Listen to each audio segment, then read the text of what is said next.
Are we ready? Yeah.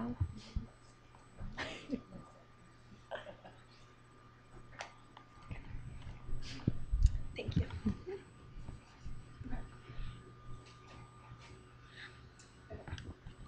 My junior year in high school, I experienced a devastating tragedy. My neighbor and a really close friend was killed in a car accident because he was not wearing a seatbelt. It was hands down the hardest thing I've had to deal with. One of the hardest concepts for me to grasp was how it could have easily been prevented if he was simply wearing a seatbelt. Approximately 35,000 people die in motor vehicle crashes each year. About 50% of these people could have been saved if they were wearing safety belts, according to James Madison University. It should be a federal law that everyone in a car has to wear a seatbelt. Our current laws regarding seatbelts are too vague and not strict enough. I also believe that it should be a federal law instead of individual state laws. Right now, the laws regarding seatbelt use vary from state to state. Some have what is called a primary law, meaning that they could be pulled over solely for not wearing a seatbelt, while other states have secondary laws, which mean they have to be pulled over for a different violation and then can be further ticketed for not wearing a seatbelt. 17 states with the secondary laws average only a 63% of usage of the seatbelts. If states with primary laws have a 13 higher usage, why wouldn't every state just have a primary law?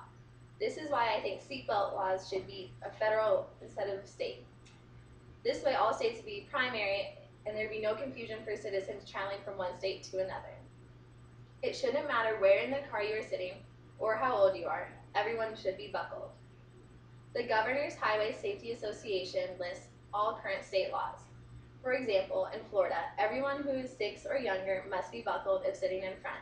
And from 6 to 17, everyone must be buckled, both with a $30 fine. Our laws here in Kansas state that ages 14 through 17 must be buckled in every seat. If not, it's a $60 fine.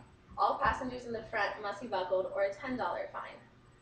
So apparently once you reach a certain age, you're invincible and don't need to wear a seatbelt. Doesn't make sense. Not only are you endangering your life when you refuse to use a safety belt, but you're also the lives of everyone else involved in the accident. Think about it. At the point of impact, all unsecured objects, including people, are thrown about in the vehicle. 1 out of 4 serious injuries to passengers is caused by occupants thrown into each other. You may argue that the choice to wear a seatbelt is a matter of personal freedom, but personal freedom stops when there is an inherent risk of injuries to others. The law needs to be changed to state everyone in a moving vehicle must be fastened by a seatbelt, no matter what age or what seat they are in. Adults leading by example is a huge way to help the issue.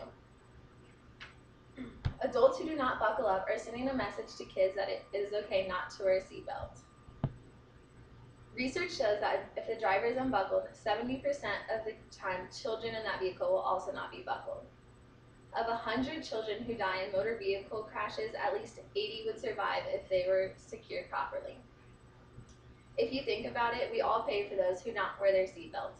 For example, the hospital care costs for an unbelted driver are 50% higher than a cost for a driver who was wearing a seatbelt. Society bears 85% of those costs through tax implications and other fees, not the individual who is involved.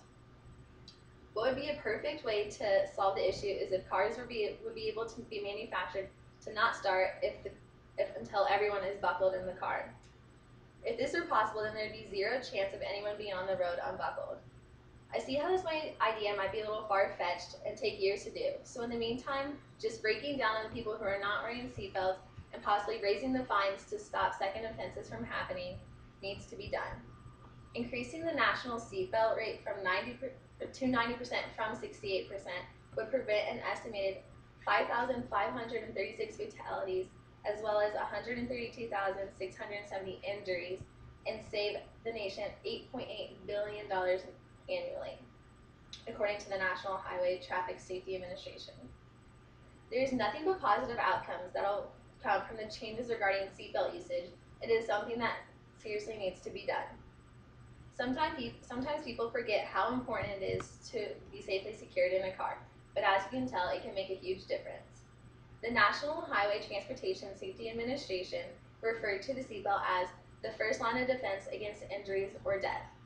So start today. Every time you get in the car, remember to buckle up and tell all the others with you as well.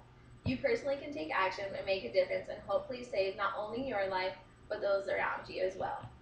I hope none of you ever have to experience losing a loved one so suddenly and tragically like I did.